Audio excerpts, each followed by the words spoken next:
They call it America's most haunted hotel, a grand stone palace perched high in the Ozark Mountains, where beauty and horror have long slept side by side.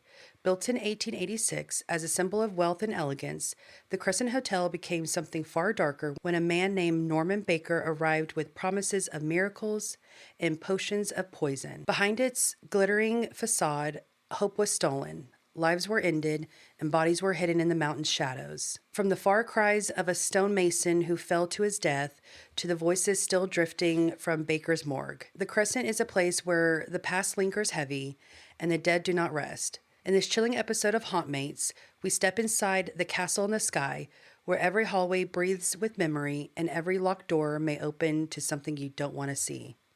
Tune in, but don't wander alone. The walls have ears here. Hey y'all, this is Hauntmates, and we're your host. I'm Jeffrey Anderson. And I'm Mallory Anderson. And today we're going to be talking about the most haunted hotel in America. This is going to be really cool, and I'm excited to hear about the most haunted hotel in America. Yeah, and especially because I've stayed there. You've stayed there? Well, I didn't stay there. Actually, I went and I did a tour, but that's we were really there for a cool. really long time, so it felt like I stayed there. That's really fucking cool. And I had an experience there. You had an experience? Yeah, we'll get to that. Oh. So I know everybody right now is like trending with like 2016, you know, I guess because it's been 10 years ago. Yeah. This was definitely over 10 years ago when I stayed here. Okay. So we're going to travel back in the day. Back in the day. I think 2012. That's a while ago. That's a really long time ago. Crazy to think how much our lives have changed since 2012. Just 2016, just 10 years. Because like everyone has been posting like, you know, what they were doing in 2016. And like, I saw these like influencers were like, this is the year I started taking blogging seriously. And I was like, oh yeah, I didn't do any of that. Yeah. I was just living my life. We were both living completely separate lives. We were. But you know, that is the year that I left literally everything behind. Like I walked away from a 8.5-year relationship. I knew you were out there. Yeah. And that's why I was like, we were actually talking about this. And I told you like, I really like, I knew you were out there in the universe. Yeah. And I can't believe I found you, but it's one of those things where it wasn't like, yeah, there has to be something better out there. It was like, no, I know this type of guy is out there. I will find him. Yeah, for And sure. I found you. And you found me, and I'm glad. I know, because we were walking the same streets, we were going to the same shows. Yep. It was like, It was meant to be, just the timing just wasn't 100% there. yeah, it's kind of reminds me of that Black Mirror episode. Yeah. It's timing is everything. Timing is everything.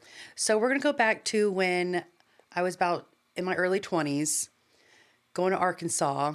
I wanted to go, like, I was still in the dental field because I've been in it for forever. And I was working for a general dentist at this time. Decided to go all the way to Eureka Springs, Arkansas in my Chevy Cavalier, my 2000 Chevy Cavalier. And it ended up having problems on the way back. Yeah. So that was scarier, honestly, than anything I experienced. I will say that. That's funny. Yeah, like the radiator broke. And I'm on top of the Ozark Mountains. And these people did not accept credit cards in 2012. What kind of backwoods country shit is that? No shit. So like, just be prepared. No, it's so 2025. But at the same time, I thought, no, these people will have it. So that's when I found out that you could go to the bank and give them your credit card and they could withdraw money from it and give it to you cash. Because I had to pay for them to fix my radiator. That sucks. No, coolant. It's the coolant. Right. I mean, coolant goes through a radiator. I'm a girl. I don't understand this. I'm a girl. I'm just a girl. Remember when we were driving and I almost like went off the road and you were like, Mallory! Yeah. And I just go, Jeff, I'm literally just a girl. La, la, la, la, la, la, la. Yeah. That was so funny.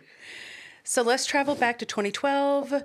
Mallory in her 20s going to Arkansas. And not just Arkansas, but I wanted to go to Eureka Springs, Arkansas. So this is where the hotel is. It's literally on top of the Ozark Mountains. That's so cool. It's really pretty. It's absolutely beautiful. Because we've gone to Arkansas, but not there. Yeah, we went to Hot Springs. Yeah. Remember how we were going to go up that mountain that night? Or like that day? That was terrifying. We could do it now in the new car. Oh, yeah, because we have a... All-wheel drive? All-wheel drive. Hell yeah. I don't know. That was terrifying. Yeah, it was... Pretty like, sketchy. yeah, it was like loose gravel going up the mountain, and then you could look over and you could just plummet to your death. Yeah. There's places in Colorado that are even worse than that.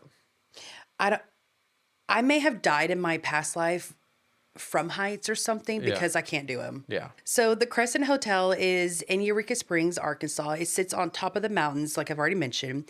And Eureka Spring, Arkansas has existed since 1879.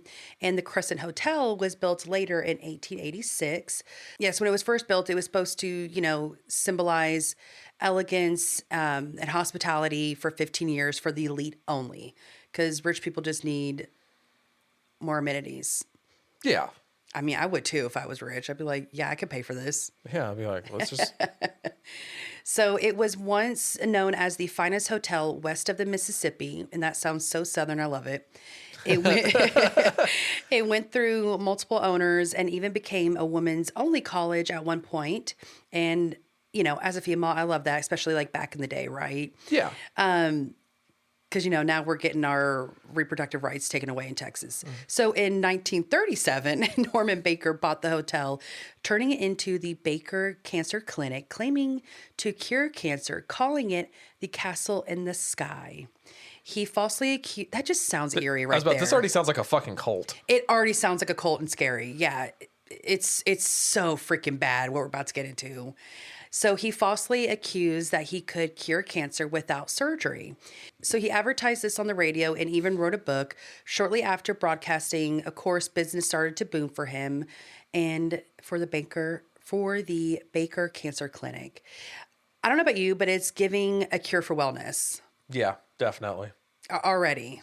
And it's very ominous already sounding. Yeah. And I told you about my plane story about when I watched A Cure for Wellness. Yes. So if y'all are out there and you want to watch A Cure for Wellness, do not watch it on an airplane with multiple people around you. Because what happened to me, we were going to Greece and this was like, I don't know. Actually, I think it was 2016 I went to Greece. Because it was my big breakup trip. Yeah. It was my Eat, Pray, Love trip, right? So I went with my parents to go eat, pray, love, right? Because they're the only people at the time that could afford to go, right? Yeah. And I was like, I don't know how I'm going to do this, but I'm going to do this, right? Thank God for credit cards. So, so on the plane, I'm not sitting with my parents. I'm sitting in front of them, and all next to me are complete strangers. They're all kids, and they're they were younger than me, right? Yeah. But they were kids, but they were younger, but they were adult kids. Yeah, I get what you're saying. Teenagers or so. Anyways, so I knew to watch A Cure for Wellness because it's a really long movie and I know it's beautifully shot. So I was like, perfect. It's like a 3-hour movie. Perfect. Go to put it on. There's a scene in it that the guy is pleasuring himself and it's doing this sound. And then it shoots to a bare woman's chest and she's just like, I don't know if shoots to is the right word to be using here. And so it goes like clap, clap, clap, clap, her breast. Clap, clap, clap, clap, her breast. And then I am over here clicking the screen In the same rhythm. And the same rhythm. Click, click, click, click. Click, click, click, trying to get it off, but I couldn't because my nails were so long. This is when I used to get them way longer. Yeah. And I was struggling so hard to get this screen to go away because to the left of me, after that mini little hall, the little walkway, is a child. And I am trying to click it off. Child's just like... Why do airplanes do that?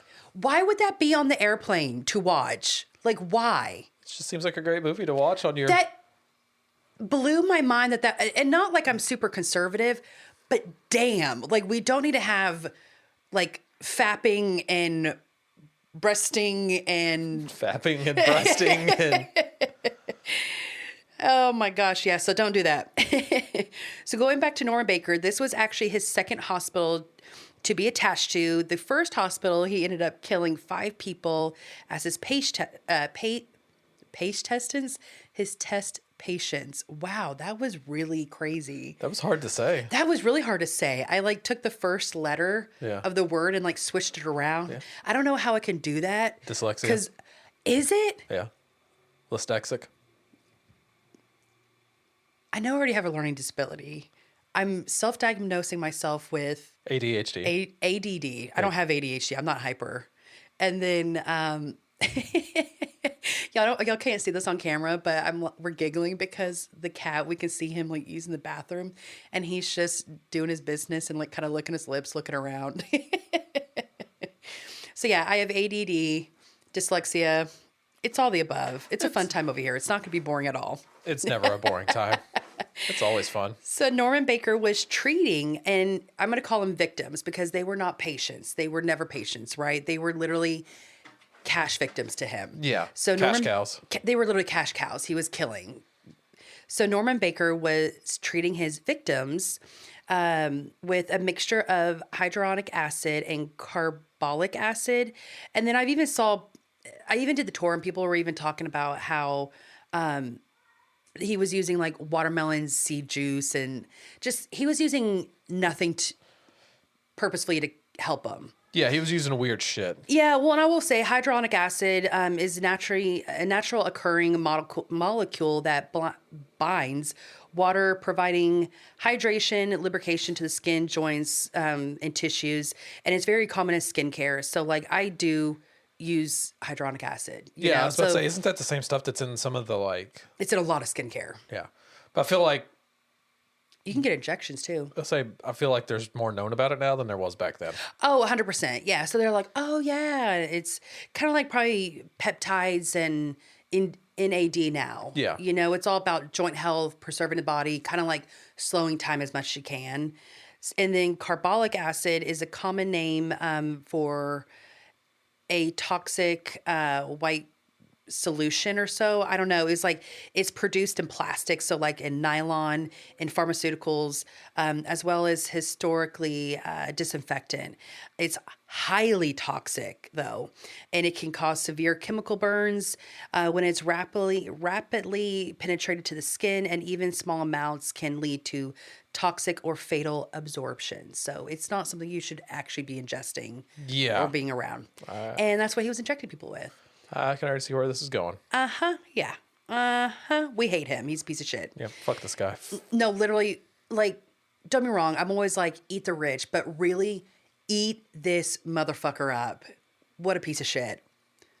Fuck Norman Baker. I like how we've been trying to not cuss as much, but like when it comes to these motherfuckers, yeah, there's no other words to use. No, not at all. Like, absolutely scum of the earth. You are the scum beneath my shoe. You are the toe jam in between my toes. Was that from Little Rascals? Yes. Something like that? Yeah.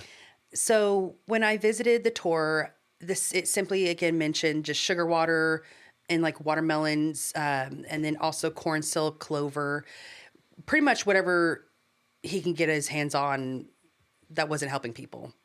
So Norman Baker clearly wasn't following the oath that a lot of medical professionals take is, quote, do no harm, quote. Mm-hmm. So he was purposely killing his victim. So while I was on the tour, they also mentioned that after his victims would die, he would take their dead bodies to the basement, stack them with ice in between to help preserve them until the bodies could be buried on the side of the mountain. And I recently talked to somebody, not even joking, like this past Friday, that went, and they said that they could see like the skeleton remains in the mountain. So I don't know if there's like a viewing station there to see that. I don't know if I could see that. Yeah. Because being in the presence, I just felt so sad. And I'll explain, I guess, go into depth about that, because that's how my, I guess, encounter was with this. And also, the same person said that they stayed at an Airbnb that happened to be Norman Baker's place. And I don't know if I would want to stay there with so much hatred in my heart for him. Yeah. They'd be like... I feel like his ghost would mess with me, and I'd be like, Nuck if you buck. He'd be like, arson sounds like a great idea. Like, I would actually try to fight a ghost. I don't know how I would, but I would go... Who's that douchebag on Ghost Adventures? I don't know. Oh my gosh, I forget his name. Zach Bargains? Zach Bagans. Is that his name? I think so. And really, it's not important because he's a douche. And he fumbled Holly Madison. He cheated on her like with multiple women. How do you fumble a playmate? Like anyone can get cheated on. A Playboy model. That's wild. So the American Medical Association heard his claims via broadcasting, and this led to his downfall in 1940. Norman Baker was arrested in 1940 for mail fraud. So not only was this man plainly killing his, again, victims, not patients, he was then writing to the families as the victims. That's fucking horrible. So incredibly messed up. Like, no moral value to you. Zero whatsoever. Like, you are a vicious creature. You're not even a human. No, at that point. There's no warmth to you. You're literally as cold as ice. Jesus cold as ice. Sorry. Oh, I was playing off the The fact that he... the ice that's going on. Yep. Did you get that? I did. So when he was writing to the families, he was asking almost for more money to follow up on more treatment. So he's acting like the family, like the patient, quote, Saying, to get more money from the patient or from the that's parents fucked and family. That's fucked. So incredibly messed up. And I know we always say like we're not religious, but I saw this thing and I so related to it. It's like, I really need to start being religious because there has to be a hell for these people. Yeah. You know? Definitely. Like there has to be something worse for these people to go to. Or hopefully, again, like Black Mirror, we're going to like mention again. There was an episode where what you do to people is your prison. Like you get it afflicted to you back. Ooh, yeah, I remember that episode. Yeah. I think that'd be perfect for him. Same. I'm like, death penalty? No. Torture penalty? Yes. Sometimes I wonder if bad people know they're bad or do they believe their own lies, you know? No. Norman Baker clearly knew what he was doing and he had to have some conscience of it because he, you know, again, was lying to families, doing all this bad stuff. And he even like created like a little, like in his like office, he even created like an mercy escape system. That's knowing what's going on and planning for the future. Yeah, exactly. And also what frustrates me, because everything just frustrates me about him, but what really frustrates me is that Norman Baker, he lived quite wealthy until his death in 1953 from cirrhosis of the liver. So he kind of got what he was giving. He had a very long, slow death. He did, but at the same time, he was very wealthy while he was doing it. I wish he was poor and living in on the hands, streets and and like with in the this. hands of somebody else, you know. But I do love that like medically karma got him. In the end, karma got him. Yeah. In the end, karma got, because you know what, karma is so fucking real. Karma's real, and she's a bitch. And I've seen it play out before. It's taken a couple years, but when you see it, you're like, because you know, I will say I do enjoy the downfall of people that did me wrong. Yes. I do. I can't help it. I just, if you're a shitty person and you get, I don't wish ill on people because I don't want it to come back to me. Yeah. But like, I wish you get what you deserve. Yeah. This is a very feral episode for me. It is. I mean, So the United States Postal Inspection Service claimed that the hospital grossed over $500,000 in 1 year. So in 2025, last year, that is the equivalent to $11 million. $11 million? In 1 year. What would you do if you made $11 million in 1 year? I don't even know. I'd be traveling the world. I'd be buying stupid shit. I'd be buying stupid stuff. Like Tokyo Milk, my perfume that I like, they just came out with the Wuthering Heights collection. Yes. And I'm really excited about seeing that movie, and I would buy all of it. Like stupid stuff like that. I would still buy the same stuff I like, but just like more of it. Yeah, same. And then our house would be like decorated like that. Yeah, you know me. I'd be like, oh, new camera shit. Let's do this. Yeah, exactly. New podcast equipment. We would Actually, it'd probably be new podcast equipment because we have really good cameras. Yeah, you do have good cameras. Yeah, they're still new, top of the line shit. I like it. I like that you know all this stuff because we would not have this production if you weren't into like your wedding photography, concert photography. And I'm going to brag about your concert photography for like a second because you photographed a lot of bands. Yes. But you have also gotten the coolest one to me is your album cover, your digital album cover for the Gone Away album from The Offspring. Yeah. So if y'all want to go search on Spotify, Apple, wherever you stream, if you look at the Gone Away album that has like I think it's like 4 different versions of Gone Away. Yeah. That is my husband's photography. That is me. I always brag about that as much as I can. Yep. So Thank you. I appreciate it. you're so welcome. Because you got to support the people you love, right? Exactly. I'm like a proud parent. It is. So, the now Crescent Hotel is said to be haunted by the ghost of Norman Baker and many more. Staff have witnessed the washer and dryers randomly turning on and off by themselves.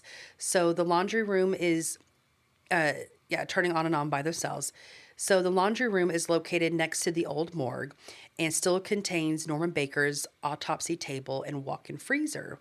So, I bet there's some spooky shit that's happened in that room. yeah, and not even that room, but walking to that room, I heard something. So on the tour, I was the second to last in line walking to the basement. Yeah. And who was behind me was my boyfriend at the time. And I heard somebody say, in the clearest way, it was, "Hey." And immediately I turned around and he was already turned around. So we both heard it. Yeah. And he looked at me, I looked at him, and it was like kind of like that. And I looked at him and he looked at me and I looked at him and we were like, oh shit, we both heard it. We're like, that was fucking weird. Yeah. So that was already happening. Okay. So again, if you go on the tour, I do recommend trying to be the last in line when you're walking through the laundry side because you may hear it. And I don't know who it was or what. And so once we were in the room, there was again a section where I've already mentioned where he was putting the bodies, stacking ice, putting the bodies, stacking ice. Yeah. And so he would do that until they could properly get them in the mountains, maybe in the middle of night, because it's shady, right? They're doing shady business. So on the tour, there's a section where you can go into it. And they showed a little Ghost Adventure little clip it because they did an episode about it. And they let anybody just walk throughout the whole thing and also into the room. Of the whole tour, I was the only one that went into the room. And I purposely opened myself up to it. I didn't know what I was doing. I just walked in. And again, I'm someone that like grew up in a home that was once haunted by my grandparents. I've experienced a lot of paranormal. So I knew I have a little bit more of a connection. So I went in, closed my eyes, and just kind of in my head was just saying like, I'm open to whatever, I just was kind of putting down my boundary wall, I guess spiritually, if that even makes sense. It does. And so, and just taking a moment of silence. And then came outside and they do a little closing ceremony for the tour. And then all of a sudden they go, okay, we're going to turn the lights out. We're going to say a chant. Yeah. And then we're going to open up, this is going to open up to the spirits. So when that happened, the lights go out. I feel immediately this vibration buzzing like on my back. Yeah. And I thought, okay, it's my boyfriend's, like, I'm kind of right up against him. So I'm like, okay, it's just us like touching each other, like his stomach to my back. Yeah. So I purposely stepped up, and that vibration, that same vibration that I was feeling from my back traveled into my core. And it was the weirdest sensation. I know this sounds so crazy, but please believe me, right? When I stepped up, again, it moved inside my core. And not only did it move inside, it started to move up and down. And I could feel it like moving and like vibrating. That's Weird. And I was just not feeling freaked out. I was just feeling open to it. I had a feeling that a spirit was, I don't know if I walked through a spirit or if I was feeling a spirit like kind of hold on to me. Yeah. I was talking to the same person that I was telling me that they stayed at Norma Baker's place, and she was worried that I was, being possessed by Norma Baker and all that. But I was like, no, like, because You're like, we got some ice out back. yeah, yeah. Yeah. And all of a sudden, like, I start looking like him. And so whenever it happened afterwards, they turned the lights on and they ask, did anybody experience anything? Everyone's looking around and I'm looking for somebody else to say it, right? Yeah. Yeah, not me at all. So I'm looking at no one's saying anything. And so I raise my hand and I go, I did. And they go, okay, what did you experience? Immediately, I start crying. Immediately. I mean, from being super excited, because I love this stuff, right? Like, I get so excited about the haunted, the paranormal, the strange, the unexplained. So I was so excited that I was about to say I felt something. But for me to go from being excited and being on a tour and, just, I'm on vacation with my boyfriend, just feeling that I was on a high. I was having a great time. Like, there was no bad things that were happening. And immediately started crying. And the girl next to me was like, oh no, she's crying. But I think I felt their sadness. Yeah, that sounds like what you probably felt. I think so. Like, kind of like anxiety or a panic attack, like around the sadness is kind of like, because I mean, like, whenever you have like panic attacks or anxiety or anything, like you feel it like here too. Yeah, you feel it in your chest, but I felt it like all over. Not even, I mean, truly in my stomach, like, truly in my core. I can't explain it. I've never felt my core until that vibration was buzzing and humming in my core. Yeah. And it was warm feeling, Weird. Yeah, it was very strange. So if there's anybody in the paranormal community that's listening to this, if this is a clip on TikTok, please tell me what this was that I was feeling, because I really do want more answers.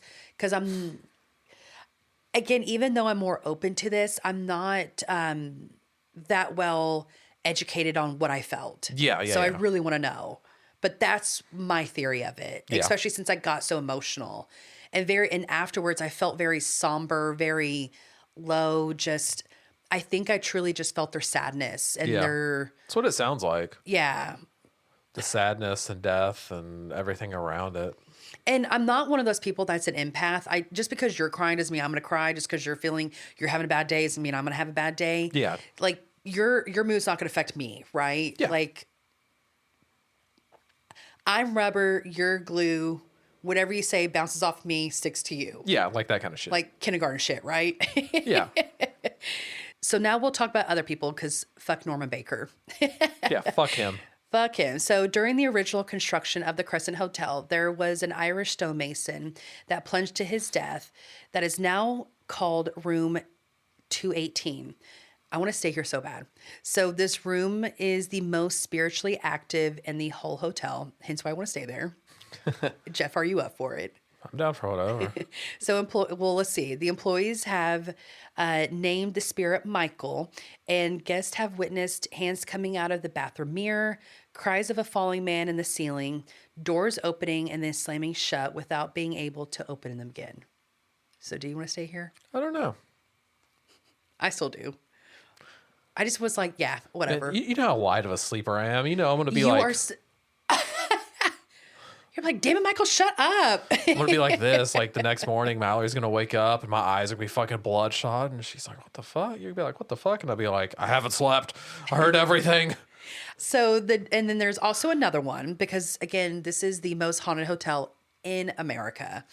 So the dining room is another haunted spot in the Crescent Hotel. Many employees have encountered a more playful spirit. So one instance, there was a Christmas tree on one side of the room, and the next day, the Christmas tree was on the opposite side of the room. I love when they're playful. But at the same time, if I was the one decorating, I'd be actually really pissed. I'd be like, motherfucker, moving our goddamn Christmas tree. I feel like it's just a child. So one waitress looked into a large mirror and between the dining room and the kitchen and saw a man and a woman dressed in Victorian clothing. They seemed to be getting married the way they were kind of standing facing each other. Yeah. And when the waitress made eye contact with the groom, the couple simply vanished. The waitress ended up quitting her job immediately and never returned. If I was that waitress, I would be so excited to see that. I'd be like, hell yeah. I would purposely, no lie, if I was in that area, I would purposely try to work at the Crescent Hotel. How cool. That'd be really cool. I wonder what kind of weird shit you'd see. Oh, I would totally want to experience stuff. And so another reported paranormal activity is a man dressed in Victorian clothing, usually sitting down at a table near the window saying, "I saw the most beautiful woman here last night and I'm waiting for her to return." So I don't know if they were getting married or if he has been waiting for her to return. And when she does return, that's them embracing them, like each other. That's maybe. a good theory and thought. I know. Look at me. Look at you. Cracking The Crescent City Hotel. I'm literally the spooky Nancy Drew. You're welcome. Spooky Nancy Drew. Oh my God. I would love to be a part of a TV show like that. Spooky Nancy Drew. But it's real paranormal, Yeah. like things you need to figure out. Yeah. So Hulu, Netflix, pick us up. Amazon Prime. Pick it up. Pick it up. HBO, Netflix, Amazon Prime. I feel like it'd have to be on HBO because as much as we cuss. I know. I'm really trying to get better. I'm so bad. But I did hear that recently that if people do cuss a lot, they're telling you the truth. Yeah. So I'm just fucking truthful, baby. I've also heard that cussing a lot is like a sign of intelligence. And I'm fucking smart. And so another room we're going to talk about, room 419, there is a spirit named Theodora that introduced herself as a cancer patient of Dr. Baker. She typically will disappear after courtesies are exchanged. And I'm really hoping that, she's not disappearing because she's scared. Yeah. Because I can only imagine how scary it would be to be a patient of... Norman Baker's. Exactly. Much less already going through cancer. Yeah. Because that's scary even in this time we're in now, modern times. Modern times, yeah. So another employee saw something. Okay. So again, this is why I so want to be an employee here. A past cook saw a little boy drinking a Coke, dressed in old clothing, skipping around the kitchen. I don't know. I just feel like nobody skips anymore. So even if they're not dressed in Victorian clothing, if they're just skipping and they're a little kid, I'm like, yeah, they're... That's a ghost. That's a ghost child. That's a ghost child. No one skips anymore. I want to skip today. We have to skip. It's such a convenient way of traveling. It's like fast, but it's also not tiring. Yes. It's like power walking, but more fun. It's more, what's the word? Like, it's more whimsical. Oh, it's whimsical. It's whimsy walking. Whimsy walking. Spooky Nancy Drew whimsy walking. Me just skipping into the scene. So another time, the same cook, this poor cook, the same cook went to go open the kitchen, and all of a sudden, all the pots and pans that were hanging above suddenly flew off. And if I were him, I would have screamed so hard because it reminded me of one of the Paranormal Activity movies. The one where like all the fucking doors open and shit flies out. Yes. Did I ever tell you what I did when I saw that movie? No. I love that we wait to talk until about our subjects until now, because I love that you don't even know the story. So whenever I went to go see, I forgot which one it was, but it was one of the Paranormal Activity movies, and it was super dead quiet. And all of a sudden, all the pots and pans, all the drawers open, everything goes flying everywhere. It's very quiet to abrupt noise, you know? Get you that good jump scare. Not only did I jumped out of my seat. I went like forward, put my arms out, and just screamed, "Oh my fucking God!" It's like those TikToks and shit you see of people in scary movies. No, I overreacted. So bad. That's hilarious, though. And the people, and of course, I know somebody that's sitting next to me on the right side, but the left side, I don't know who this stranger was. I turned around, I was like, "Sorry. I'm so sorry." And they're like, "It's okay." Sorry. So I think I scared them. It happens from time to time, So personally, I'm going to save the cutest haunting at the Crescent Hotel for last. Can you guess what it is? It's either going to be, yeah, I'm going to guess it's going to be some kind of animal, but I'm not 100% sure. You're actually 100% true. Right. Yeah. You got it. It's a cat. I mean, because ghost children are pretty creepy. Kids are creepy. Yeah. Because you don't know if they want to be, if they're being playful because they're children or if... They want to hack you up and make you disappear. Because it's really like something demonic. Yes. Trying to be a child. Yes. Yeah, so this one's a kitty cat. His little petals. So they have a cat named Morris. He is actually buried on the property. And they keep the tradition of having a lobby cat. And I think now they have one, it's called Jasper. Aw.